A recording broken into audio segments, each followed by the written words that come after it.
行け。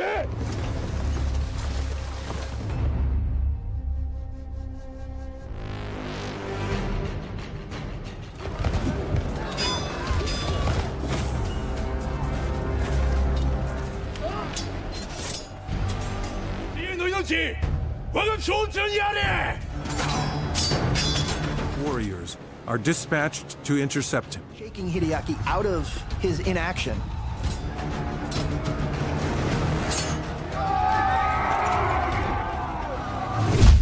Halo semuanya, apa kabar? Semoga sehat selalu ya. Amin. Kali ini saya akan membahas sebuah serial film dokumenter bersejarah pada masa era Sengoku sampai pada masa terbentuknya Kesogunan Tokugawa sekitar tahun 1551 sampai tahun 1616. Menceritakan, jauh sebelum itu Jepang dikenal sebagai daerah konflik.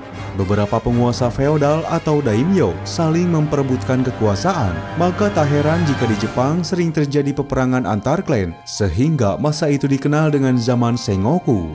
Di zaman ini terdapat 3 samurai terhebat yang dijuluki sebagai pemersatu Jepang. Di antaranya adalah Oda Nobunaga, Hideyoshi Toyotomi, dan Ieyasu Tokugawa. Ketiga orang itulah yang berkontribusi besar terhadap perkembangan Jepang sampai-sampai seluruh pasukannya sangat ditakuti. Tetapi lambat laun saat berakhirnya zaman Edo, para samurai kehilangan jati diri serta pengaruhnya yang membuat titel samurai hanyalah sebuah tradisi kuno dan bukan lagi melambangkan kejayaan kesatria Jepang.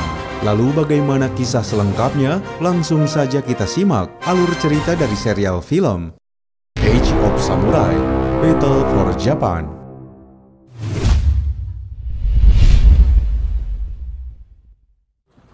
And so he conceives of a proposition.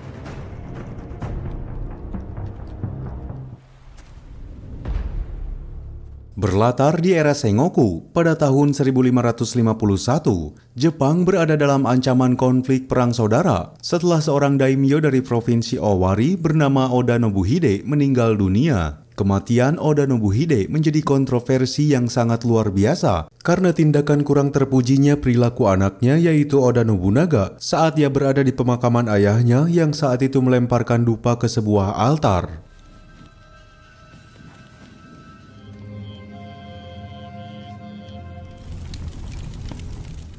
Saudara-saudaranya bahkan beberapa aliansi melihat Oda Nobunaga sebagai calon pemimpin dinilai bersikap sangat ceroboh sehingga mereka mulai kecewa dan menunjukkan perlawanan yang salah satunya dimulai oleh seorang pejabat karo atau penasihat klan bernama Hirate Masahide yang loyal terhadap klan Oda. They were surrounded by much larger clans. Masahide menunjukkan ketidaksenangannya terhadap Nobunaga melalui cara seppuku. Tujuannya agar para pengikut setia klan Oda tersadar bila Nobunaga bukanlah calon pemimpin terbaik. Kematian Masahide mengundang orang-orang di sekeliling Nobunaga melakukan kudeta seperti yang dilakukan oleh adiknya sendiri yang bernama Oda Nobuyoki. Nobuyoki yang memiliki kehormatan tinggi mengutuk keras apa yang dilakukan oleh kakaknya. Maka dengan sengaja dia menyuruh kakak iparnya atau istri Nobunaga yang bernama Nohime untuk membantunya menghabisi nyawa Nobunaga dengan cara menuangkan racun ke dalam minumannya. And there were suspicions that she'd been conspiring. 気圧が死ねば互いのためになる。 Keterlibatan Nohime juga memiliki unsur politik, di mana ayahnya yang bernama Seito Dosan, seorang daimyo dari Provinsi Mino, adalah merupakan musuh bebuyutan klan Oda. Nohime sengaja dinikahkan dengan Nobunaga demi kepentingan klan ayahnya sekaligus sebagai mata-mata. 己のことしか考えておらん。 Because she was the daughter of his deadly enemy. Tapi untungnya, aksi Nobuyoki diketahui oleh orang kepercayaan Nobunaga, sehingga adiknya dapat ditangkap dan dijerat dengan hukuman mati atas tuduhan makar. Dan dari kematian Nobuyoki inilah yang menjadi titik awal pecahnya perang saudara di antara mereka.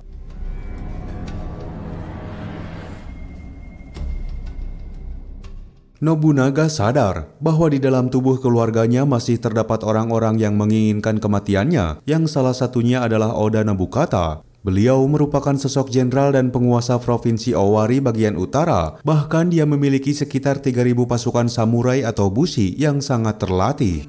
Was essentially inevitable. He's got 3,000 men at his command. Disinilah Nobunaga mengawali karirnya sebagai seorang jenderal militer yang sangat tersohor di Jepang dengan melawan sepupunya Oda Nobukata. Nobunaga merekrut prajurit dari kalangan petani yang disebut sebagai pasukan Ashigaru, yang konon katanya pasukan Ashigaru memiliki kemampuan yang sangat hebat dan pantang menyerah. And those were basically peasants who Grow larger under the pressure of surviving. but he realized that Akhirnya pada tahun 1558, perang antar saudara pun tak bisa dicegah. Nobunaga yang berbasis di Provinsi Owari Selatan segera mengerahkan pasukannya ke utara. Sebaliknya, Nobukata juga merespon keras dengan membawa seluruh pasukannya yang berkisar 3.000 prajurit, sehingga dua kubu dipertemukan di wilayah Ukino, Provinsi Owari, yang kala itu dikenal sebagai Battle of Ukino. Equipped.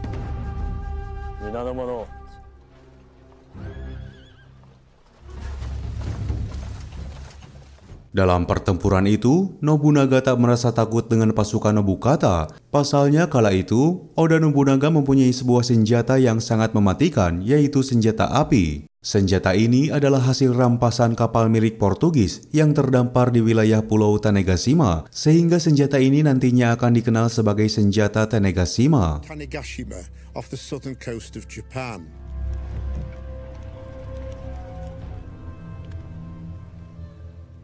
Nobukata memang tak mengetahui bahwa sepupunya memiliki senjata yang lebih modern. Maka dengan percaya dirinya, beliau mengerahkan pasukannya untuk menyerang basis pertahanan Nobunaga. Pertempuran inilah mengawali titik di mana pasukan Nobunaga mempergunakan senjata modern yang dikombinasi dengan pasukan infanteri. Alhasil, 3.000 pasukan Jenderal Nobukata bisa dilumpuhkan dengan mudah oleh Nobunaga.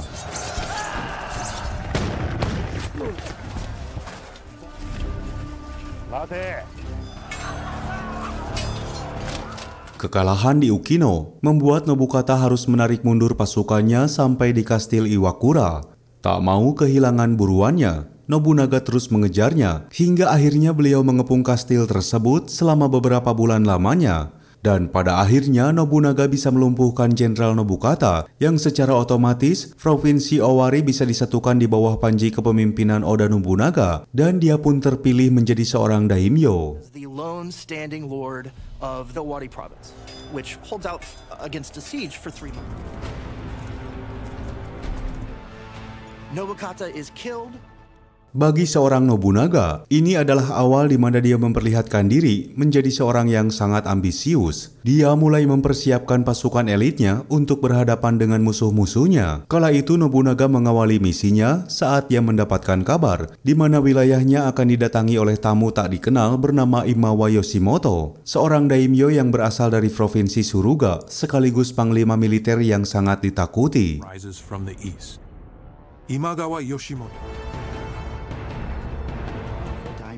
Who could have made a push for. Kedatangan mereka bertujuan untuk menguasai pusat pemerintahan yang berada di Kyoto. Maka dari itu sebelum mereka benar-benar berada di sana, Imawa Yoshimoto bersama dengan pasukannya harus terlebih dahulu melewati Provinsi Owari yang dikuasai oleh Oda Nobunaga. And to march on the capital, he had to first. There, he will march straight through Owari. Nobunaga tak mau melewatkan kesempatan ini untuk menjadi orang yang sangat diperhitungkan di Jepang. Dia akan berencana menghadang gerak laju pasukan Yoshimoto yang saat itu membawa personil sebanyak 25.000 pasukan, ditambah dengan beberapa komandan militernya yang sangat ahli dalam strategi militer, salah satunya bernama Tokugawa Ieyasu. Sends to lead this mission is named Tokugawa Ieyasu. Vastly superior to what Nobunaga was able to field. Meskipun Nobunaga kalah jumlah dengan pasukan musuh, tapi dia mempunyai beberapa intelijen yang sangat mahir dalam membaca situasi. Hal itu terbukti ketika beberapa pengintainya mendapatkan sebuah informasi bahwa posisi camp militer Yoshimoto berada di Gunung Okehazama yang saat itu berkekuatan sekitar 5.000 personil.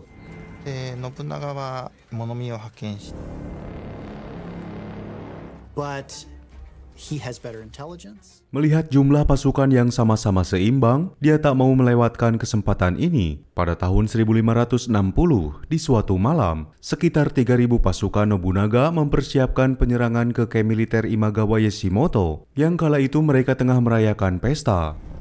He decides he's going to launch a surprise attack. Dalam kondisi pasukan musuh yang sedang tak sadarkan diri, akhirnya Nobunaga melakukan serangan secara masif hingga membuat posisi pasukan Imagawa Yoshimoto tak siap untuk melakukan pertahanan. Dari Battle of Okehazama, pasukan Nobunaga bisa meratakan pihak musuh, bahkan bisa mengalahkan pimpinannya yaitu Imagawa Yoshimoto. Dan secara otomatis, sisa-sisa pasukan musuh yang berkisar 20.000 pasukan dinyatakan menyerah. Bahkan Tokugawa Ieyasu sendiri memilih tunduk kepada Nobunaga. It's just mass chaos. Every Imagawa soldier that they can get their hands on. His successful surprise attack. Kesuksesan Nobunaga juga tak lepas dari peran prajurit Ashigarunya yang tak kenal menyerah. Salah satunya adalah Toyotomi Hideyoshi yang saat itu sukses melumpuhkan Imagawa Yoshimoto. Nobunaga sangat terkesan dengan kemampuan dan loyalitasnya hingga beliau mengangkat Hideyoshi sebagai tangan kanannya. His name was Toyotomi Hideyoshi. Own retainers back at his father's funeral. Kini eksistensi Oda Nobunaga sebagai komandan militer yang ditakuti di daratan Jepang mulai diperhitungkan. Bahkan kini dia mempunyai 2 orang jenderal yang masing-masing memiliki kemampuan mumpuni di bidang militer. Mereka adalah Toyotomi Hideyoshi dan Tokugawa Ieyasu. The fact that Ieyasu switched his allegiances so quickly About is called Tokugawa Ieyasu, one of his most devoted and loyal generals. Semenjak 2 orang ini mengabdi kepada klan Oda, pekerjaan Nobunaga dalam memperluas wilayah kekuasaannya kini menjadi lebih ringan, sehingga Nobunaga memiliki ambisi untuk menaklukkan seluruh Jepang di bawah kepemimpinannya. Maka untuk mewujudkan impiannya itu, dia harus terlebih dahulu mengerahkan kekuatan militernya ke ibu kota yang berada di Kyoto.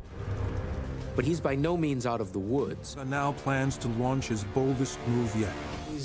Within his own armies. Di tahun 1568, Oda telah menguasai wilayah Jepang bagian tengah, termasuk mengendalikan pemerintahan di ibu kota Kyoto. Karena kini dia mempunyai pengaruh yang kuat, maka imbasnya beliau kini memiliki beberapa musuh, termasuk dari sekte beragama bernama Sekte Iko-Iki. Nobunaga moves to destroy the Iko-Iki forever. The Iko-Iki appeal.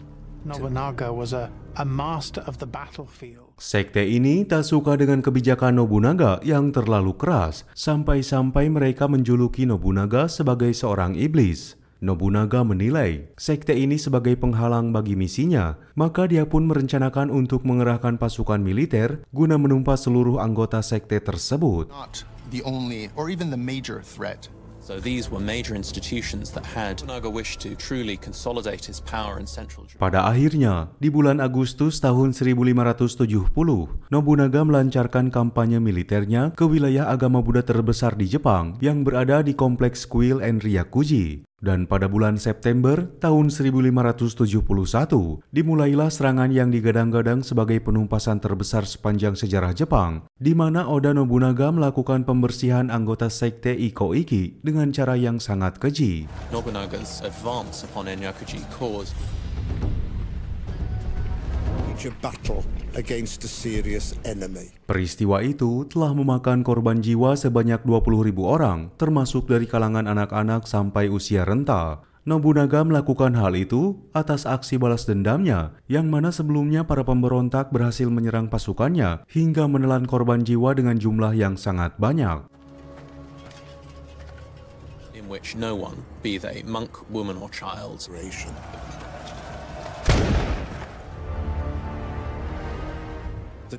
Insiden ini memancing amarah dari sebagian besar daimyo, bahkan mereka mengutuk keras atas apa yang dilakukan oleh Nobunaga, termasuk salah satu penantang terkuat Nobunaga bernama Takeda Shingen. The Buddhist establishment who was shocked by Nobunaga. Other powerful warlords known as daimyo. The Buddhist sects. It was also a message to the other daimyos. Takeda Shingen merupakan seorang daimyo yang berasal dari provinsi Kai, sekaligus panglima militer yang sangat kuat. Bahkan ketangguhannya itu telah dibuktikan ketika dia pernah mengalahkan Yusugi Kenshin, seorang samurai yang dijuluki sebagai dewa perang. Dan dari sanalah Takeda Shingen mendapat julukan harimau dari Kai. Was the head of a formidable army. That's associated with him is a reference to one of the sayings of the Buddha. Shingen sangat mengetahui bahwa kekuatan Oda Nobunaga sangatlah kuat. Maka dari itu, dia akan terlebih dahulu menghancurkan sekutunya, yaitu Tokugawa Ieyasu. Karena dengan mengalahkan Ieyasu, maka kemungkinan besar Shingen juga dapat mengalahkan Nobunaga dengan mudah.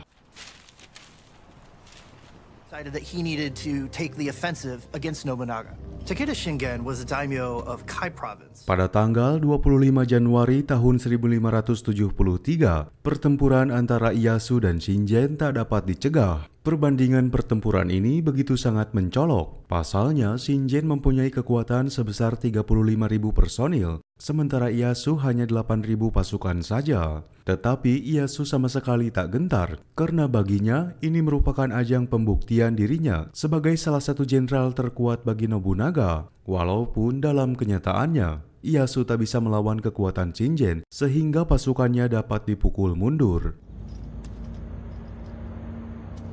But despite the odds, Ieyasu attacks. Kekalahan itu membuat Tokugawa Ieyasu merasa depresi dan merasa malu terhadap Nobunaga. Bahkan beberapa benteng yang sebelumnya sempat dikuasai oleh klan Oda, kini telah direbut oleh pihak musuh.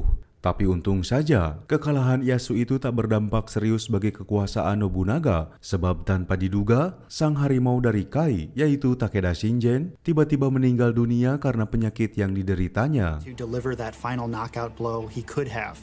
His commander's calls to back down. Is that he probably died of liver cancer. Sebelum kubu Nobunaga mengetahui kabar kematian Shingen, klan Takeda sengaja menutup-nutupi kematian pemimpinnya selama 3 tahun. Hal itu bertujuan agar pewarisnya yang bernama Takeda Katsuyori dapat memperkuat klannya, meskipun dirinya mendapat pertentangan dari beberapa jenderal kesayangan mendiang ayahnya. Katsuyori tries to make his name as the leader of the Takeda clan. So that his heir, Takeda Katsuyori, mereka berpikir bahwa Takeda Katsuyori tak cakap menjadi seorang pemimpin, apalagi mereka tengah menghadapi musuh terkuat yaitu klan Oda. Tapi Katsuyori tetap berusaha keras agar bisa menarik hati para jenderal-jenderalnya. Dan tanpa disangka dari situasi yang rumit itu, Katsuyori tiba-tiba mendapat support dari seorang wanita yang merupakan istri dari Ieyasu Tokugawa bernama Lady Tsukiyama. Lady Tsukiyama and Tokugawa Ieyasu. Dia saat itu mendukung penuh apa yang dilakukan Katsuyori. Pasalnya sebagai seorang istri, Tsukiyama menyimpan dendam kepada suaminya yang dari dahulu bersikap kasar padanya. Maka setelah mendengar rencana bahwa klan Takeda akan berperang dengan Tokugawa, dia pun memanfaatkan kesempatan itu dengan cara menulis surat secara pribadi kepada Katsuyori secara diam-diam. So, Katsuyori may have thought, here's my chance to... Ieyasu certainly came to prefer the company of his concubine. Persekutuan ini memicu bangkitnya ambisi Katsuyori yang secara cepat ingin melangsungkan penyerangan terhadap Tokugawa. Maka pada tahun 1575, Katsuyori membawa pasukannya yang berjumlah 15.000 personil dengan memakai rute yang sama seperti mendiang ayahnya. Katsuyori was convinced that he could win. Known for the speed with which they can redeploy their troops. Tokugawa sangat merasa cemas saat dia mengetahui bahwa klan Takeda berencana akan melakukan penyerangan kembali. Dia pun segera memberikan surat kepada Nobunaga untuk meminta bantuannya. Tapi kali ini surat yang dia tulis seperti semacam ancaman. Ieyasu meminta agar Nobunaga segera memberikan pasukan bantuan untuk menghadang klan Takeda.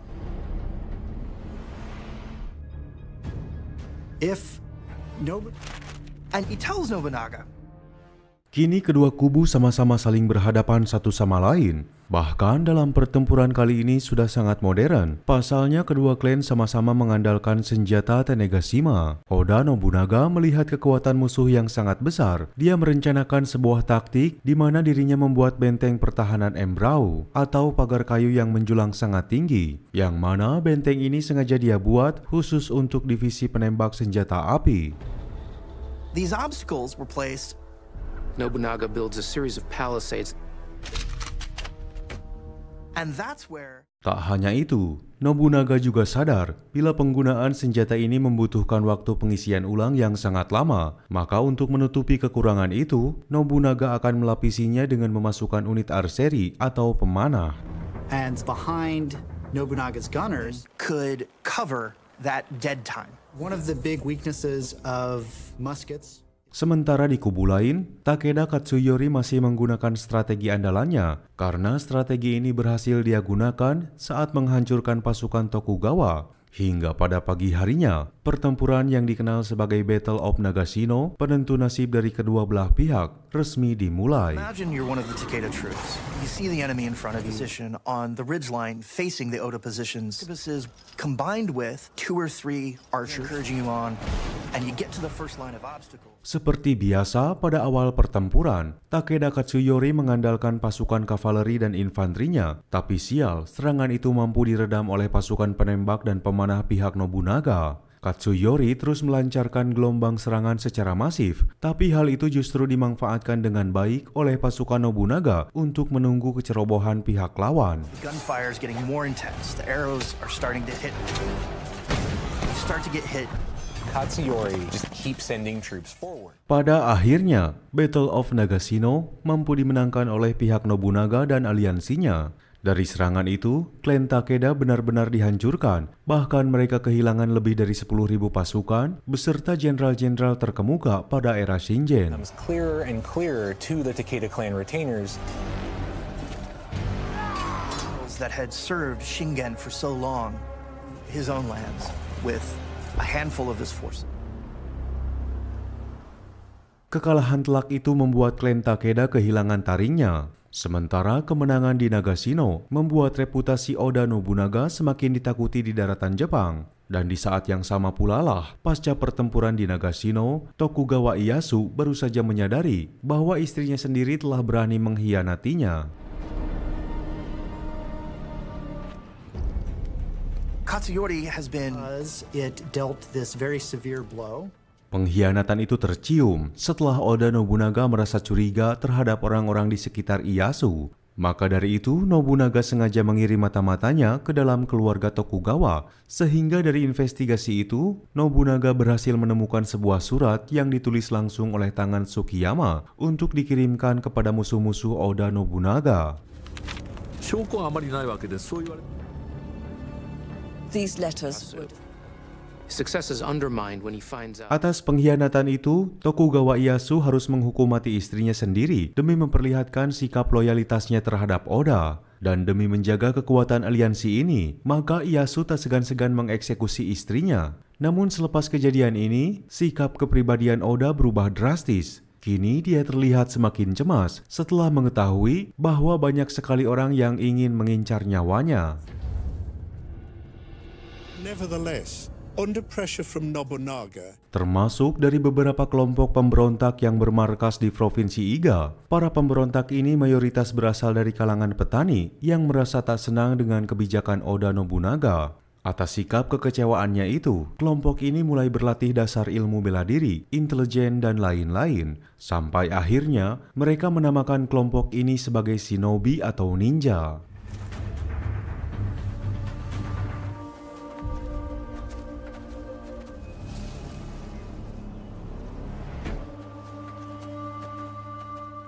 Ninja-ninja dari Provinsi Iga terkenal akan kemampuannya dalam melakukan penyusupan ke dalam tubuh militer klan Oda. Dan dari aksinya itu, mereka kini berhasil mendapatkan beberapa informasi serta berbagai jenis senjata yang digunakan pihak musuh. Atas kejadian itu, Oda Nabukatsu sebagai anak dari pemimpin militer terhebat di Jepang, secara inisiatif beliau bergerak dengan membawa pasukannya untuk menangkap pemberontak ini. Tapi sayang, ketidakmampuannya dalam memimpin pasukan membuat Oda Nabukatsu dapat dihancurkan.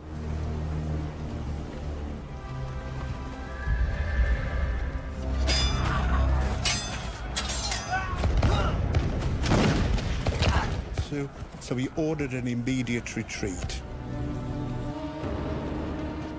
Kekalahan telak anaknya itu membuat Nobunaga merasa emosi karena hal itu tentu saja akan mencoreng nama klannya. Nobunaga akhirnya memilih 5 jenderal terbaiknya untuk menyerang provinsi Iga, dan kelima jenderal ini ditugaskan untuk berpencar memakai rute yang berbeda demi mempersulit prediksi pertahanan musuh.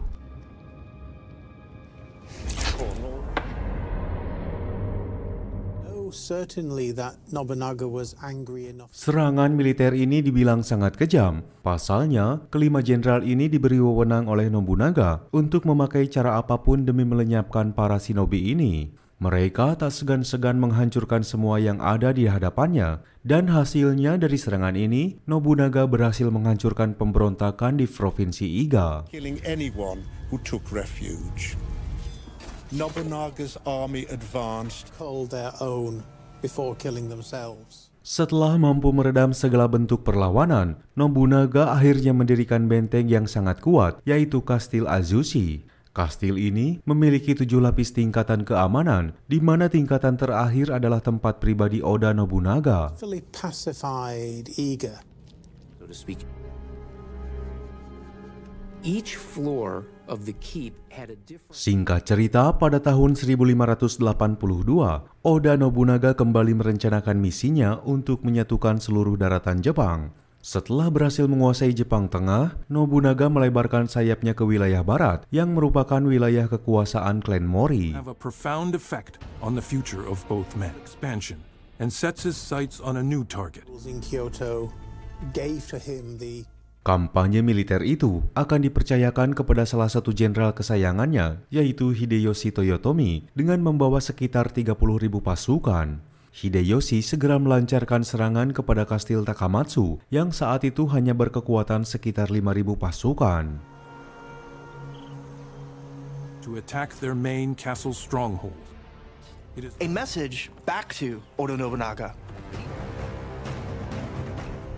Tapi di sela waktu tersebut, Hideyoshi mendapatkan informasi bahwa klan Mori sedang berencana membawa pasukan bantuan yang diperkirakan mencapai lebih dari 40.000 personil. Tentu saja, berita itu membuat Hideyoshi merasa cemas, hingga dia pun menulis surat kepada Nobunaga agar segera pergi ke barat untuk membantunya. The castle was He is garrisoned. entrusted with a campaign to fight the Mori family.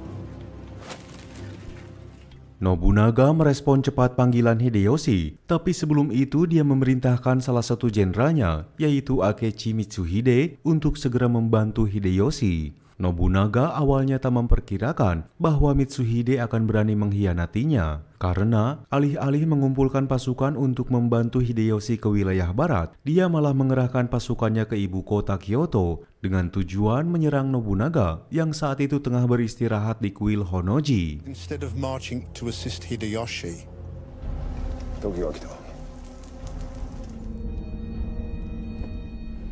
Puncaknya pada bulan Juni tahun 1582 di suatu malam, Nobunaga yang saat itu tak memiliki banyak pasukan pelindung akhirnya diserang oleh pasukan Akechi Mitsuhide. Kejadian yang tak terduga itu membuat banyak korban dari kalangan orang-orang terdekat Nobunaga.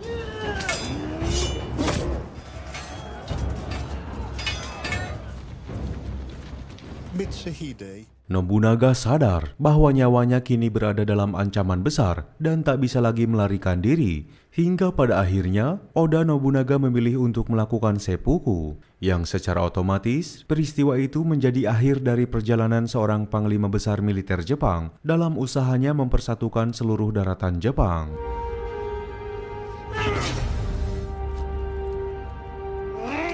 For all the world, like Nobunaga's ascent is unstoppable. Sementara di waktu yang sama, Hideyoshi yang sudah lama menunggu pasukan bantuan mulai merasa cemas saat pasukan itu tak kunjung tiba. Tapi tak lama kemudian, Hideyoshi mendapatkan sepucuk surat yang berisikan bahwa Oda Nobunaga telah tewas di tangan Akechi Mitsuhide dalam peristiwa penyerangan di kuil Honnoji. Nobunaga is dead. Tokugawa Ieyasu, who's out in the east. Hideyoshi sent Hideyoshi yang merupakan loyalis setia Nobunaga lalu meluapkan emosinya. Di saat itu pula Hideyoshi menarik mundur pasukannya untuk memburu Akechi Mitsuhide yang saat itu bermarkas di wilayah Yamazaki. Mitsuhide at this point was shocked. Towards Kyoto to confront Mitsuhide in battle, fear that other warlords will rally to Mitsuhide's side. Beberapa minggu kemudian, Mitsuhide tak menyangka bahwa Hideyoshi mampu bergerak dengan cepat. Maka dia pun mulai mengerahkan pasukannya untuk mencari keberadaan Mitsuhide. Namun sangat disayangkan, kesalahan Mitsuhide yang tak menyiapkan pasukan gunung membuatnya disergap oleh Hideyoshi. Sehingga dalam sekejap, pasukan Hideyoshi mampu menghancurkan pasukan Mitsuhide.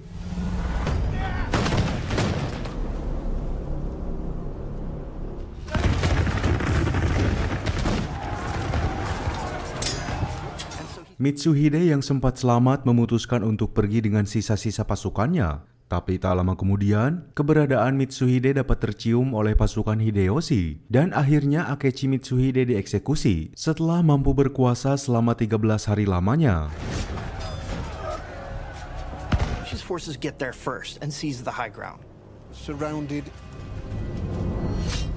Setelah berhasil mengatasi pemberontakan, kekosongan kepemimpinan kini terjadi di tubuh klan Oda. Meskipun di sana terdapat dua anak Nobunaga, yaitu Oda Nobutaka serta Oda Nobukatsu. Namun para jenderal mengklaim bahwa kedua anak itu tak cakap menjadi seorang pemimpin, apalagi untuk merealisasikan tujuan Nobunaga demi bisa menyatukan seluruh daratan Jepang.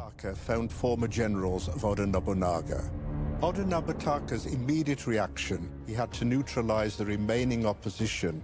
Dari sini, mayoritas petinggi klan Oda sepakat bahwa hanya ada dua kandidat yang mampu mewujudkan mimpi Nobunaga. Mereka adalah Hideyoshi Toyotomi dan Ieyasu Tokugawa. Tapi di sini terlihat bahwa yang lebih berambisi menjadi pemimpin adalah Hideyoshi Toyotomi. Kecintaannya serta loyalitasnya terhadap Nobunaga membuat hatinya bangkit untuk mewujudkan mimpi mendiang Nobunaga. Nene and Hideyoshi together. Atas hal itu, Oda Nobukatsu merasa bahwa Hideyoshi berniat melakukan kudeta ilegal terhadap kekuasaan ayahnya. Maka dia pun melakukan sebuah perlawanan. Nobukatsu mulai mencari dukungan untuk melawan Hideyoshi. Hingga akhirnya, Nobukatsu menemukan orang yang pantas untuk diajak beraliansi dengan dirinya. Yang mana orang itu adalah Shibata Katsuie, yang merupakan salah satu jenderal kepercayaan mendiang Nobunaga. Oda Nobutaka to take. He was a fool. By his older brothers.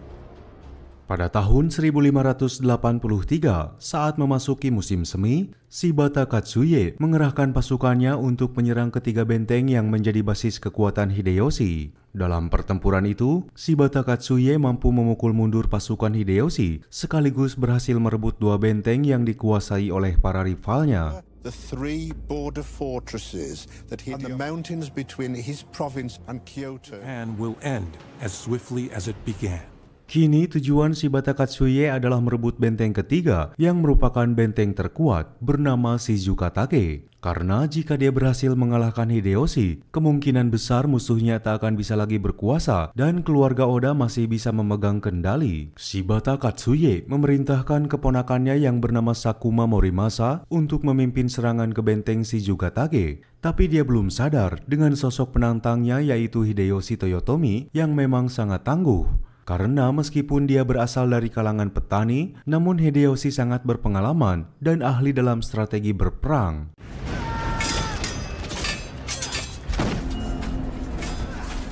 Stakes could not have been higher for Hideyoshi. Shibata Katsuie sadar bahwa kejeniusan Hideyoshi tak bisa dianggap remeh. Maka dia berusaha meminta Sakuma Morimasa menarik mundur pasukannya untuk bertahan di benteng. Namun sayang, instruksi itu tak didengar karena Morimasa bersikeras melakukan penyerangan. Dan pada akhirnya kesalahan itu menjadi malapetaka bagi pasukan Morimasa hingga pasukannya bisa dihancurkan dengan mudah.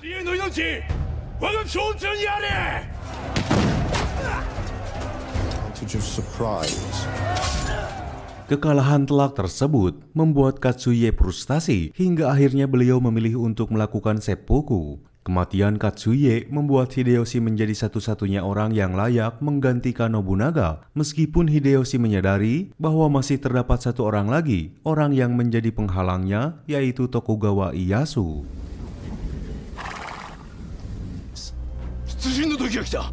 With a proven reputation on the battlefield, Ieyasu merupakan seorang jenderal yang ahli dalam strategi militer. Keahliannya itu dia gunakan setelah melihat adanya sebuah celah untuk melakukan perlawanan terhadap Hideyoshi. Maka Ieyasu kemudian memilih sebuah strategi untuk menjalin kerjasama dengan Oda Nobukatsu secara diam-diam. Ieyasu had not been so much a subordinate. Tokugawa Ieyasu. Pada suatu ketika, Ieyasu dan Nobukatsu mencoba melakukan serangkaian serangan terhadap kekuasaan Hideyoshi. Tapi sayang pertempuran itu berakhir dengan jalan buntu dan kedua kubu sama-sama melakukan negosiasi.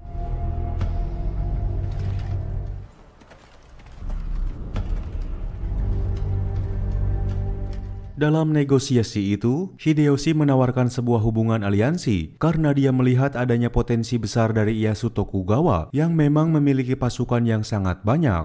Maka demi memperkuat aliansi tersebut, mereka berdua sepakat untuk saling bertukar sandera, di mana Ieyasu Tokugawa akan menyerahkan anaknya, sementara Hideyoshi menyerahkan ibu kandungnya kepada Ieyasu. Dan dengan terciptanya aliansi ini, kekuatan Hideyoshi sebagai penguasa Jepang tak bisa lagi diganggu. That he'll be able to maintain this alliance with Ieyasu. Hideyoshi needed legitimacy. Sebelum memulai hal itu, Hideyoshi akan terlebih dahulu membuat dokumen legitimasi. Pasalnya, latar belakang Hideyoshi sebagai kalangan bawah menjadi halangan baginya untuk menjadi seorang penguasa. Hideyoshi segera melakukan pendekatan kepada keluarga Fujiwara yang merupakan keluarga bangsawan dan terpandang di istana kekaisaran. Hideyoshi berjanji bila dirinya menjadi seorang perdana menteri atau Daijo Daijin, maka dia akan memenuhi segala kebutuhan keluarga Fujiwara. The court for at least 400 years. In Japan comes ultimately from the figure of the emperor. Janji manis itu membuat keluarga Fujiwara akhirnya menyetujui permintaan Hideyoshi, sehingga dia bisa mendapat legitimasi menjadi anggota keluarga Fujiwara, yang secara otomatis kini akhirnya Hideyoshi berhasil menjadi seorang perdana menteri. He was able to claim the title of prime minister. Selama 5 tahun menjadi seorang perdana menteri, tepatnya pada tahun 1588, Hideyoshi berhasil memperluas wilayah kekuasaannya yang sebelumnya hanya sepertiga. Kini dia berhasil menguasai setengah dari daratan Jepang, dan pencapaian itu melebihi pencapaian yang telah dilakukan pada masa era Nobunaga. Launched a coup and seized power for himself, from 1/3 of the nation to roughly half. Tapi usaha Hideyoshi harus terhalang dengan beberapa klan penguasa di daerah timur dan utara yang masing-masing merupakan penantang terkuat. Salah satunya adalah dari klan Dante. Klan ini dipimpin oleh seorang pria muda yang ambisius bernama Dante Masamune. Date Masamune. Masamune dijuluki sebagai Dokugan Ryu atau naga bermata satu, sekaligus seorang samurai yang tak kenal takut akan musuhnya. Pengalamannya dalam memimpin klan terlihat ketika dia harus menghadapi pemberontakan dari salah satu sekutu terdekat ayahnya, yaitu Ouchi Sadatsune.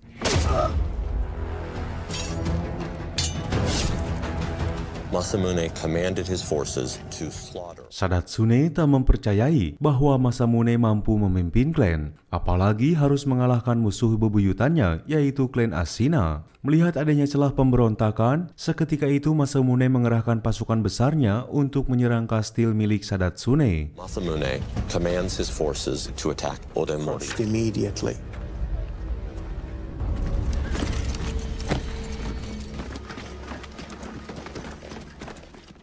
Pertempuran sengit itu diakhiri dengan kemenangan telak bagi Masamune, sekaligus mengawali pertikaian dengan musuh bebuyutannya, yaitu klan Ashina. Di sisi lain dari kejadian itu, Hideyoshi mulai tersadar dengan potensi yang dimiliki Masamune, tapi dia tak mau kehilangan tujuannya yang ingin menyatukan seluruh Jepang. Maka dengan memanfaatkan gelarnya itu, Hideyoshi membuat beberapa kebijakan yang dianggap kontroversial. Hideyoshi's followers had conveyed to Date Masamune.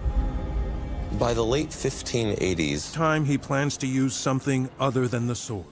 Pertama, Hideyoshi melarang penggunaan atau kepemilikan senjata bagi rakyat biasa, dan ini mengawali perbedaan status sosial di Jepang, di mana orang-orang yang memiliki senjata hanyalah dari kalangan anggota militer serta bangsawan. Kedua, maklumat perdamaian, yaitu sebuah aturan di mana para daimyo tak boleh berperang tanpa seizin dari Hideyoshi, atau bisa dikatakan Hideyoshi lah yang hanya boleh mengatur atau menentukan kapan perang dimulai atau diadakan.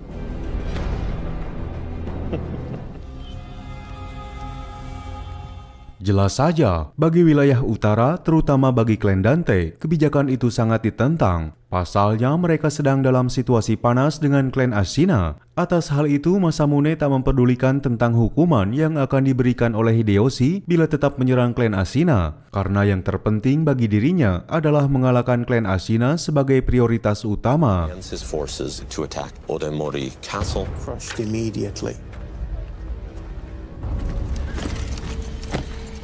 Pada tahun 1589, di tengah kebijakan kontroversial dari Hideyoshi, Masamune tetap memaksa membawa pasukannya yang berjumlah kurang lebih 20.000 pasukan ke wilayah Suryagahara untuk berhadapan dengan klan Ashina. Retreats with his cavalry guard to the rear. Invades with a force of over 20,000 men.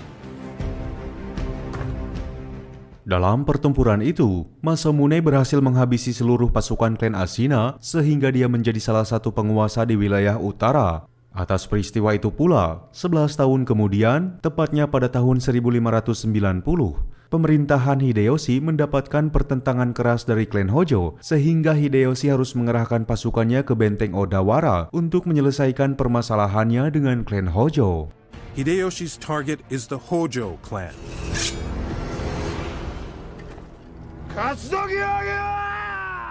Karena dia merasa sudah tak punya waktu lagi untuk menyatukan Jepang, Hideyoshi mengirimkan beberapa utusan ke wilayah-wilayah penguasa setempat agar mau bergabung dengannya melawan klan Hojo. Namun Masamune dari klan Dante yang menerima surat itu merasa bimbang untuk menentukan pilihan karena dirinya sangat bingung harus bergabung dengan pihak yang mana. Masamune would go to the siege of Odawara.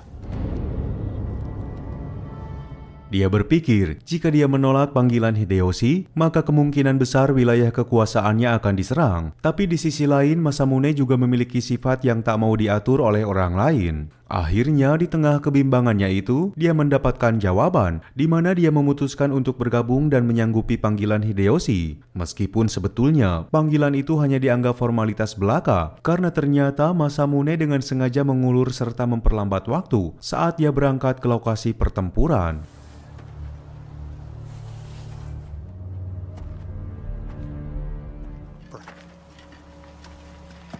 Singkat cerita, pengepungan di Kastil Odawara dimenangkan oleh pasukan Hideyoshi, yang secara otomatis wilayah klan Hojo kini dapat dikuasainya. Tak hanya itu, kedatangan Masamune juga mengawali persekutuan dengan Hideyoshi, yang akhirnya di tahun 1590, Hideyoshi mampu menyatukan seluruh Jepang untuk pertama kalinya dalam kurun waktu 120 tahun terakhir. Bahkan pencapaian Hideyoshi jauh melampaui keberhasilan suksesornya terdahulu, yaitu Oda Nobunaga. And he has this now huge. Hideyoshi has finally achieved what Nobunaga could not. Even in the face of death. 2 tahun pasca Hideyoshi mampu menyatukan seluruh Jepang, dirinya kini kembali merasakan kebimbangan karena tak tahu lagi cara memanfaatkan potensi kekuatan militernya yang begitu sangat besar. Namun tak lama berselang, Hideyoshi mempunyai sebuah rencana di mana dia akan memanfaatkan pasukan militernya untuk menginvasi wilayah Tiongkok. And I think in a lot of ways, actually, his invasion of China. And so he conceives of a proposition. Fields were covered in lakes of blood. Hideyoshi ingin namanya masuk ke dalam catatan sejarah sebagai panglima militer yang sangat ditakuti di wilayah Asia. Maka dari itu, wilayah Tiongkok sangat cocok untuk mengawali karir militernya di luar wilayah Jepang.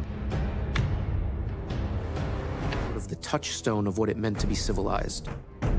China was for the Japanese. Beliau segera mengirim seorang utusan pertamanya untuk Jepang yang bernama Konishi Yukinaga untuk melakukan negosiasi dengan pihak Korea terkait dengan perizinan melewati wilayah untuk membawa pasukan besar dalam rencana menginvasi Tiongkok.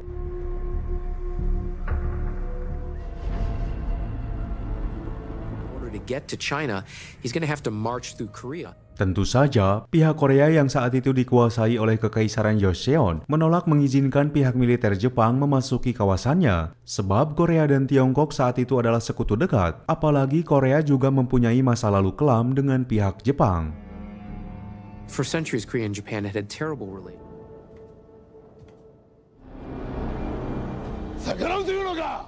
Hideyoshi yang mendapatkan kabar itu merasa terhina sehingga dia merencanakan untuk menaklukkan Kekaisaran Joseon. Beliau memerintahkan daimyo di wilayah Jepang Barat untuk mempersiapkan pasukannya yang berkekuatan 200.000 personil dan mereka akan berlayar dari Pulau Tsushima sebagai wilayah terdekat dan berbatasan dengan wilayah selatan Korea. Daimyo, as irresistible as it is for Hideyoshi, Hideyoshi is going to rely on the daimyo in the west. Island of Tsushima.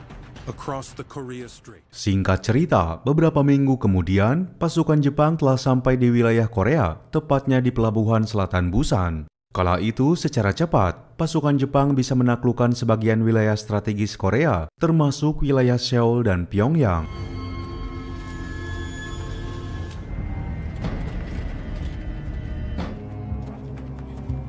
Taking the key cities of Seoul and Pyongyang.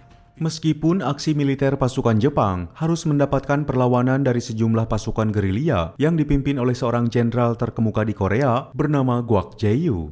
Beliau merupakan seorang taipan yang memiliki harta kekayaan melimpah. Gwak Jae-yu selalu membiayai pasukannya dengan uangnya sendiri untuk membeli senjata demi melawan para penjajah. In Busan, Gwak raised his first army because they had to be reinforced from Japan itself. Aksinya itu dimulai ketika Gwak Jae-yu merencanakan untuk memutus jalur suplai logistik pasukan Jepang. Maka saat beberapa pengintai Korea mengetahui bahwa pasukan Jepang akan melewati Sungai Nam, Gwak Jae-yu beserta anak buahnya telah terlebih dahulu berada di sana. Dan dalam satu kesempatan, Gwak Jae-yu tak menyia-nyiakan kesempatan itu sehingga pasukannya berhasil menghancurkan pihak Jepang.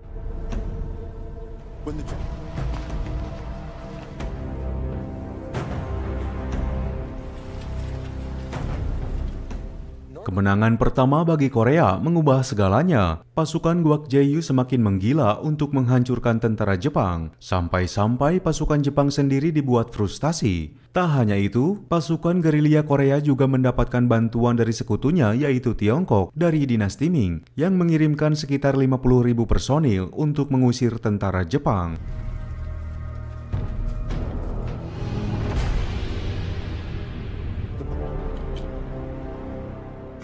Kejadian itu pun membuat sebagian jenderal-jenderal Jepang bimbang. Mereka takut bila melaporkannya kepada Hideyoshi bahwa dalam kampanye militer ke Korea, pasukan Jepang gagal total. Akhirnya para jenderal-jenderalnya membuat laporan palsu demi menahan kemarahan Hideyoshi. To get around the problem that he didn't have successors. それに秀吉は圧倒的な独裁者でしたので、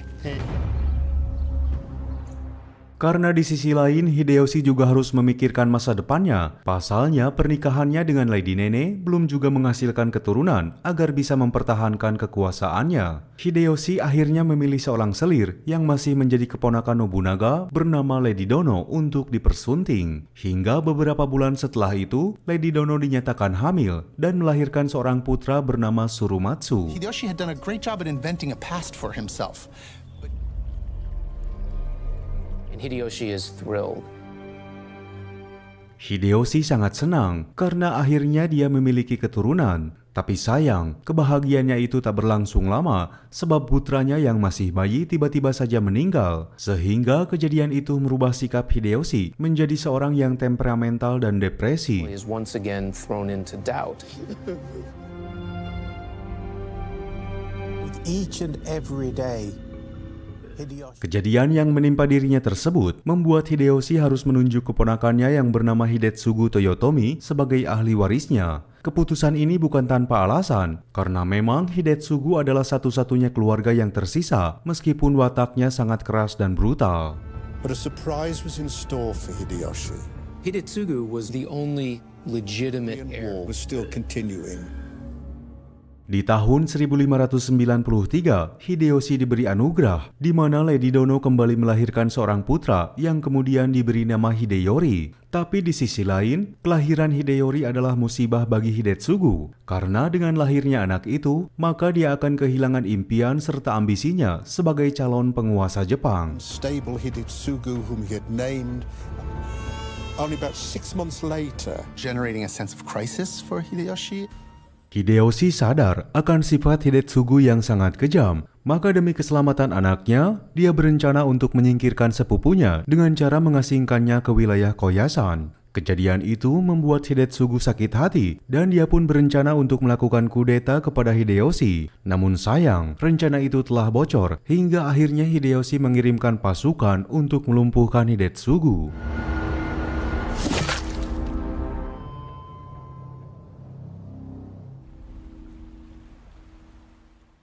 Kematian Hidetsugu membuat Hideyoshi kini merasakan ketakutan yang luar biasa. Dia sangat khawatir akan adanya dendam terhadapnya serta keluarganya. Maka demi menghentikan itu, Hideyoshi berencana menyingkirkan semua yang berkaitan dengan Hidetsugu, termasuk keluarga, pelayan, dan teman-teman dekatnya.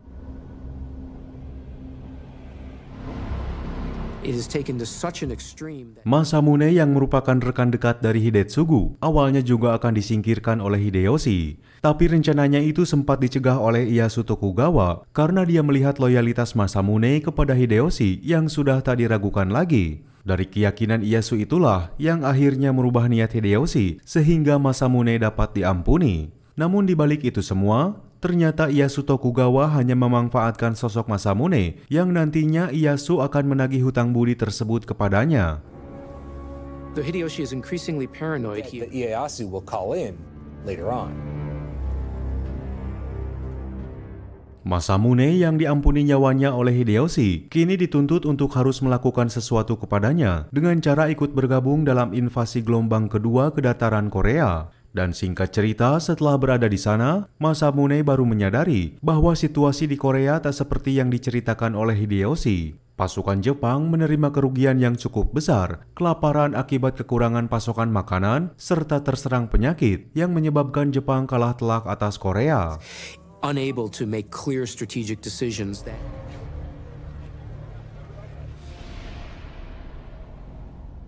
para jenderal akhirnya membuat suatu rencana agar bisa menutupi situasi kekalahan Jepang di Korea dengan membuat suatu negosiasi palsu demi mencapai resolusi. Hideyoshi yang masih menganggap bahwa invasi di Korea telah berhasil, akhirnya menyetujui permintaan para jenderalnya. Maka secara terang-terangan, Hideyoshi memaksa kepada pihak Tiongkok untuk mengakui kemenangan Jepang atas Korea. Tak hanya itu, dalam surat yang diajukan kepada Kaisar Tiongkok, Hideyoshi juga meminta pembagian wilayah, di mana bagian selatan menjadi milik Jepang, sedangkan utara menjadi milik dinasti Ming. After all, he hadn't won a victory in Korea. Frankly, insulting to the Chinese. Konishi Yukinaga yang menjadi delegasi Jepang untuk Tiongkok menyadari bahwa permintaan Hideyoshi tak mungkin diterima oleh Kaisar. Dan benar saja, saat dirinya berada di sana, Kaisar Ming menolaknya secara tegas. Namun sebagai gantinya, Kaisar Ming akan menghadiahkan sesuatu kepada pihak Jepang. Japan to be taken as a concubine. What Hideyoshi wants is a division of Korea. Pada tahun 1596, Hideyoshi menerima kunjungan utusan dari Kaisar Tiongkok dengan membawa sebuah hadiah berupa jubah. Hideyoshi mengira bahwa hadiah itu merupakan sebuah bentuk pengakuan pihak musuh atas kemenangan Jepang di Korea. He thought this meant that they were accompanied by Konishi and... Namun sebaliknya, utusan Tiongkok itu seperti tak menunjukkan ketidakpatuhan di hadapan pemimpin Jepang tersebut sehingga Hideyoshi dibuat emosi. Akhirnya pada saat yang sama pula, Hideyoshi baru saja mengetahui bahwa selama ini invasi militer Jepang di Korea ternyata gagal total. Peristiwa itu membuat Hideyoshi harus kembali mengirimkan pasukannya ke Korea yang kali ini hanya berkekuatan 100.000 personil. Namun lagi-lagi, pasukannya dapat dihancurkan oleh tentara aliansi Tiongkok serta Korea. Punishing assault of death and destruction. But this time his objectives are more limited. as the disaster in Korea is unfolding. Kegagalan perang di Korea ini membuat para daimyo sangat merugi. Mereka telah kehilangan harta hanya demi mengikuti ambisi dari Hideyoshi. Alhasil, beberapa daimyo kini sudah tak bisa memberikan rasa respek lagi kepadanya, sampai-sampai ada yang merencanakan kudeta. And how he should disappear began to circulate amongst powerful figures. Pada tahun 1598, Hideyoshi menyadari tentang kondisi fisiknya yang kini telah menurun saat dia banyak diserang berbagai penyakit. Untuk itu, sebelum dirinya meninggal, Hideyoshi membentuk 5 dewan tetua yang berfungsi sebagai pelayan dalam mengurusi pemerintahan dan militer, sebelum Hideyori anaknya beranjak dewasa dan layak menempati posisi ayahnya. Difficult position. Dari kelima dewan ini terdapat beberapa nama penting, di antaranya Tokugawa Ieyasu dan Maeda Toshi. Toshi merupakan seorang samurai hebat serta veteran perang. Hideyoshi sangat menyukainya karena loyalitasnya yang sangat tinggi kepadanya. Maka dari itu, Hideyoshi mempercayakan anaknya untuk dijaga oleh Toshi. Sementara Ieyasu Tokugawa dianggap sebagai satu-satunya daimyo yang memiliki kekuatan militer terbaik. Maka untuk itu, Hideyoshi mempercayakan Tokugawa untuk menjaga stabilitas Jepang kepadanya. Maeda Toshiie will be stationed in Osaka. And Maeda Toshiie is by this point the most powerful daimyo in Japan. Pada bulan September, akhirnya sang pemersatu Jepang Hideyoshi Toyotomi menghembuskan nafas terakhirnya setelah dia mampu mengukir sejarah dan mewujudkan mimpi Nobunaga. Kematiannya pun mengisahkan banyak duka di kalangan orang-orang terdekatnya, kecuali Tokugawa Ieyasu. He brought peace. This individual changed the course of history. September 1598. Announcement that the Great Lord, the Great Regent, has passed. Karena selama ini, Ieyasu sangat bersabar saat ia hanya dianggap sebagai penonton dan peran pembantu bagi kesuksesan Hideyoshi. Maka dengan kematian Hideyoshi, dia pun menganggap bahwa inilah waktu yang tepat untuk mengawali ambisinya menjadi seorang penguasa Jepang. We have this delicate arrangement of power.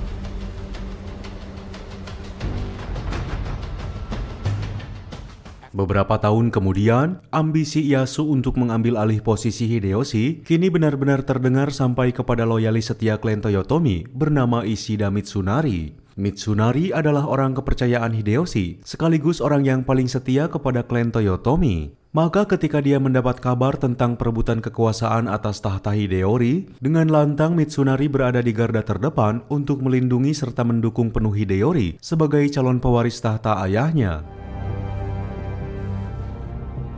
But everyone understands that because Hideyori, Mitsunari segera mengumpulkan aliansi untuk mempertahankan posisi Hideyori, salah satunya saat dia mengunjungi Maeda Toshi yang berada di kastil Osaka. Karena Mitsunari sangat mengetahui bila Maeda Toshi adalah satu-satunya orang yang saat ini setara dengan Ieyasu.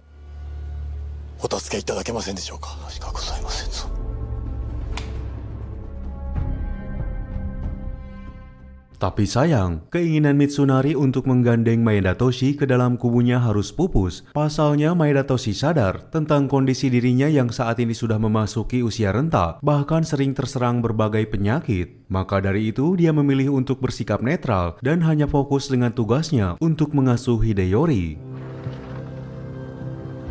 Elders were the great, powerful families. Hideyori will not attain his majority for years. Beberapa bulan berselang, pada akhirnya Maeda Toshi dinyatakan meninggal dunia, yang secara otomatis kini Hideyori tak lagi mendapatkan perlindungan kuat dari pengasuhnya. Disinilah Ieyasu Tokugawa memanfaatkan kesempatan itu untuk bisa mengendalikan Hideyori secara langsung dengan memilih untuk tinggal di kastil Osaka. Ishida Mitsunari, one that supported Tokugawa Ieyasu over young Hideyori.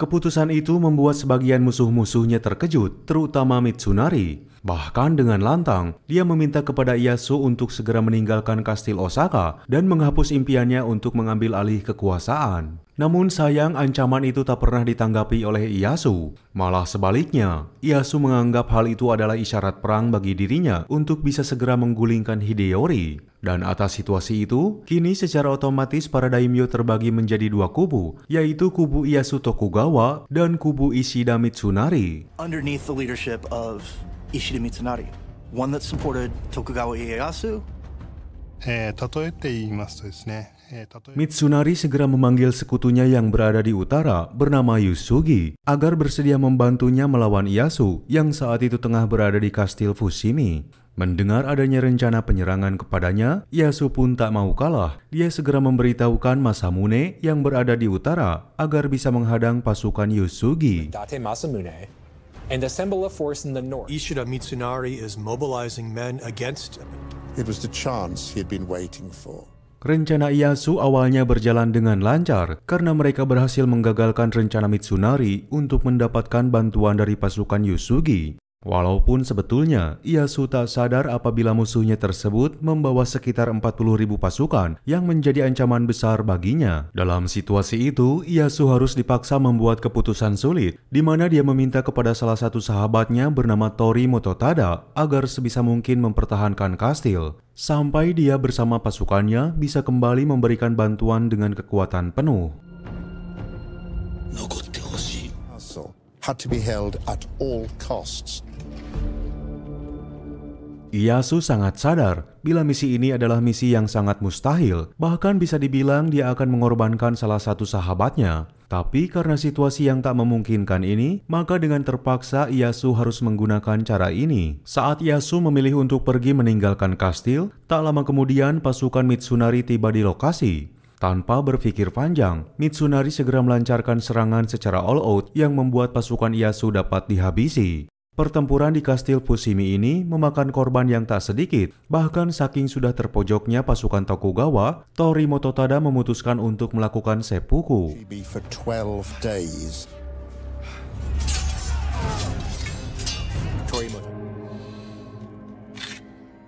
Pertempuran di kastil Fushimi memakan waktu sampai 12 hari lamanya. Momen itu pun dimanfaatkan dengan baik oleh Ieyasu. Sehingga pada tahun 1600, Ieyasu bisa mengumpulkan pasukan yang jauh lebih banyak, yaitu sekitar 75.000 personil. Ieyasu membagi dua pasukannya untuk menyerang Mitsunari dari segala sisi. Namun saat menyadari akan hal itu, Mitsunari berencana akan menggiring pasukan Ieyasu ke sebuah tempat yang sangat sempit dan dikelilingi oleh gunung-gunung, di mana wilayah itu bernama Sekigahara.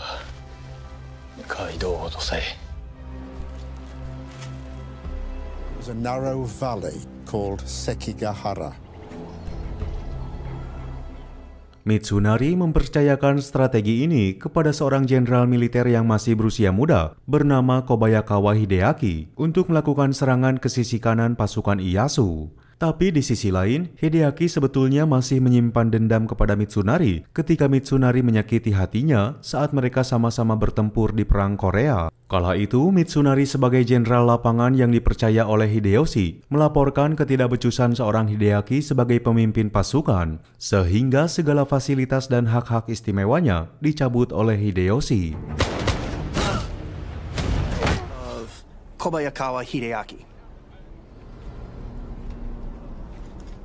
Dari kejadian itulah, Hideaki mulai menyimpan dendamnya terhadap Mitsunari dan dia berencana membelot kepada Ieyasu. Namun sejatinya, Hideaki juga tak ingin mengkhianati klannya sendiri, yaitu klan Toyotomi. Sehingga ketika Battle of Sekigahara pecah, Hideaki masih merasa bimbang dengan keputusannya. Apakah harus membelot dan bergabung kepada Ieyasu atau membela klannya sendiri?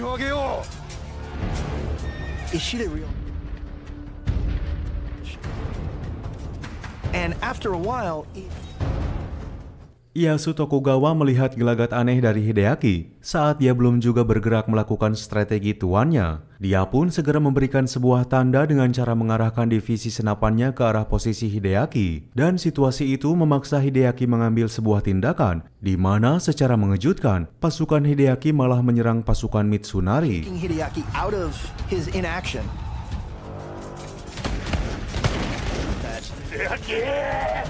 To the flank of the Western Army. Peristiwa itu pun menjadi titik balik di mana Tokugawa Ieyasu berhasil memenangkan Battle of Sekigahara, bahkan dapat menangkap para jenderal-jenderal utama klan Toyotomi, termasuk pimpinannya yaitu Ishida Mitsunari.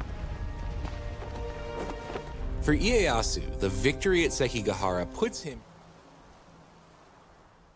Kekalahan telak itu membuat Mitsunari harus menerima hukuman mati dari Tokugawa Ieyasu, dan secara otomatis peristiwa itu menjadikan Tokugawa sebagai pemegang kekuasaan tertinggi di Jepang. Pasca peperangan di Sekigahara, Ieyasu membuat keputusan kontroversial di mata para pendukungnya saat di mana dirinya menolak untuk melumpuhkan Hideyori. Ieyasu beralasan karena merasa Hideyori bukan lagi menjadi sosok ancaman baginya, maka Hideyori diberi kebebasan untuk menjalani hidup bersama ibunya di Kastil Osaka. Sementara selepas Tokugawa Ieyasu menjadi sosok orang terkuat di Jepang, dia menyingkirkan beberapa klan yang tak sejalan dengannya, sehingga mereka harus diusir dan ditempatkan di daerah-daerah terpencil. Tak seperti klan-klan pendukungnya yang awalnya berada jauh dari jangkauan Ieyasu, kini mereka merasakan kebahagiaan karena ditempatkan di pusat kota. Are killed or stripped of their lands and titles. Would allow Hideyori to accept the idea of Tokugawa rule. Date Masamune will send a letter to Tokugawa Ieyasu. Di sisi lain, meskipun Hideaki membantu pasukan Ieyasu dalam memenangkan pertempuran Sekigahara, tapi Ieyasu sendiri belum bisa sepenuhnya percaya kepada Hideaki sebagai loyalis setia. Karena dia menilai Hideaki sendiri berani mengkhianati klannya, yang kemungkinan besar situasi itu akan terjadi kepadanya di kemudian hari. Ieyasu, however, seems to have felt differently. Ieyasu, if you do not keep this boy at your side, against the advice of his generals and loyal retainers. Mendengar ucapan Ieyasu, Hideaki menjadi frustasi sehingga dia menyesal telah mengkhianati klannya sendiri. Dari sana, Hideaki kini berubah menjadi seorang yang tak waras saat dia selalu menenggak minuman, bahkan sampai membuatnya lumpuh.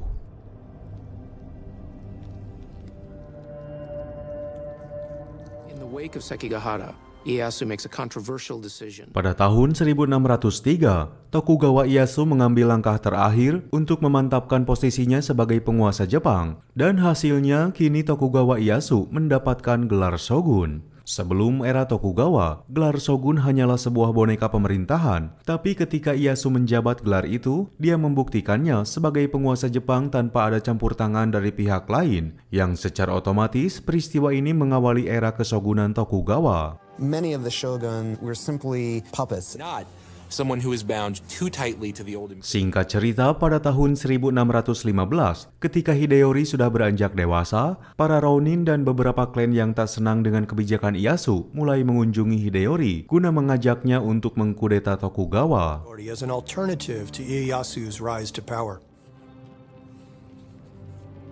Point for many dissatisfied with the Tokugawa order. Mereka memberitahukan kepada Hideyori bahwa Ieyasu menggunakan cara licik saat merebut kekuasaan mendiang ayahnya. Hingga dari masukan-masukan itulah yang membuat hati Hideyori mulai bangkit dan merencanakan kudeta. Meskipun dia sempat diperingatkan oleh ibunya sendiri agar tak melakukan hal tersebut.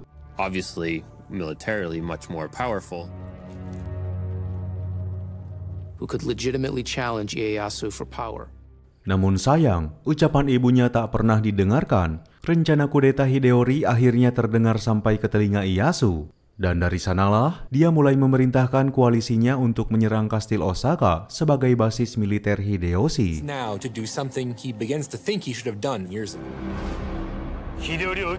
Ieyasu was blessed with having a lot of sons.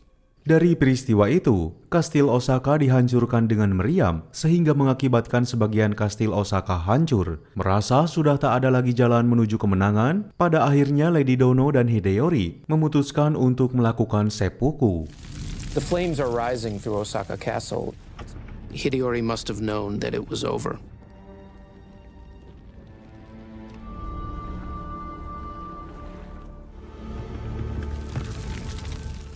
Di akhir film ini, peperangan di Osaka mengakhiri garis keturunan Toyotomi dan mengawali kebangkitan Tokugawa. Kemudian, setahun setelah peristiwa itu, tepatnya pada tahun 1616, Tokugawa Ieyasu dinyatakan meninggal setelah dirinya harus melawan penyakit yang terus menggerogoti tubuhnya.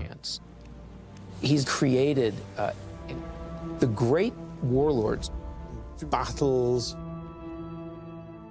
Kematian Ieyasu menyisakan tangis di kalangan keluarga, kerabat, dan aliansi. Hingga kejadian itu mengakhiri perjalanan keshogunan Tokugawa yang nantinya era ini menjadi era perdamaian. Hingga dengan ini pula, serial film ini pun akhirnya tamat.